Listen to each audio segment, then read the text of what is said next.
3 creepy, true gym horror stories. I used to think of the gym as my sanctuary, the one part of my day that was predictable. But the thing about gyms is that they're public spaces where we let our guard down.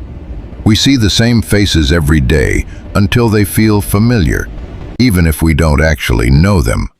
For some, a simple head nod or exchanging socials is just gym etiquette. For me, it was the start of a nightmare. Tonight, I'm sharing 3 true stories that will make you think twice about who you're spotting. The friend who wouldn't leave. For this story, I'll call myself Nolan.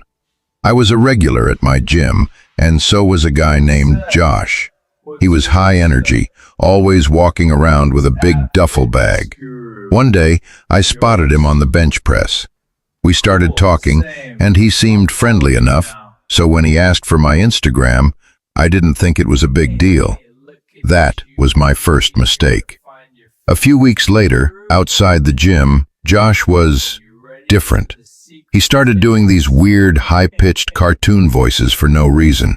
He'd whisper my name in this fake, spooky tone, Nolan. Then came the night at the bar. He told me he'd invited girls to meet us, but they never showed.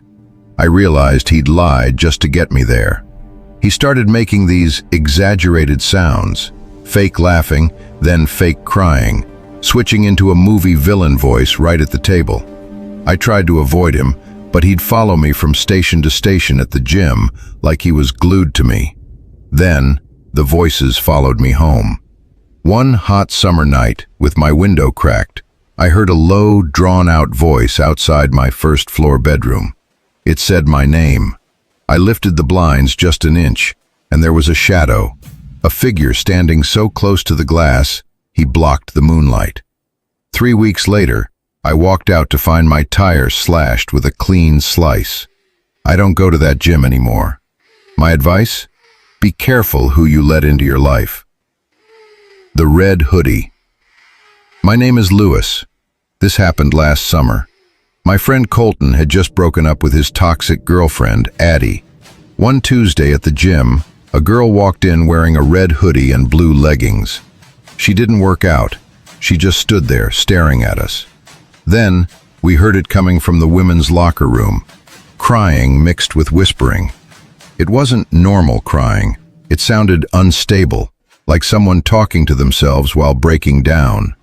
When I got home, the knocking started. First on my brother's window, then mine. Then, aggressive, violent knocking at the front door.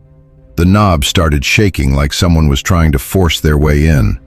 I heard a girl laughing, hysterical, enjoying herself. Then my phone buzzed.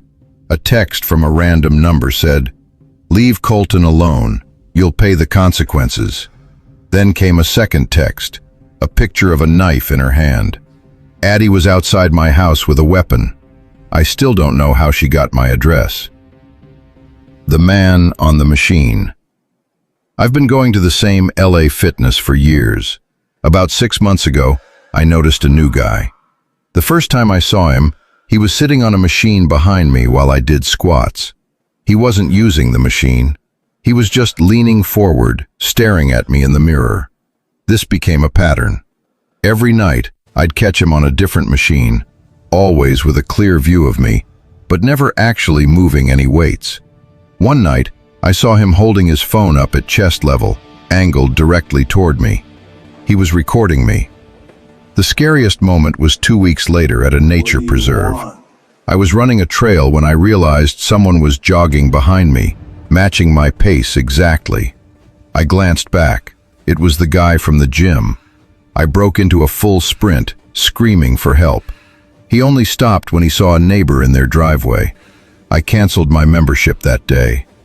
I'm a whole lot more paranoid now, always watching to see who's watching me. These stories are a reminder that the people we see every day aren't always who they seem. Stay safe, stay aware of your surroundings, and always check your rearview mirror. If you have a true story you want me to tell, send it to the link in the description. And remember, lock your doors. Good night.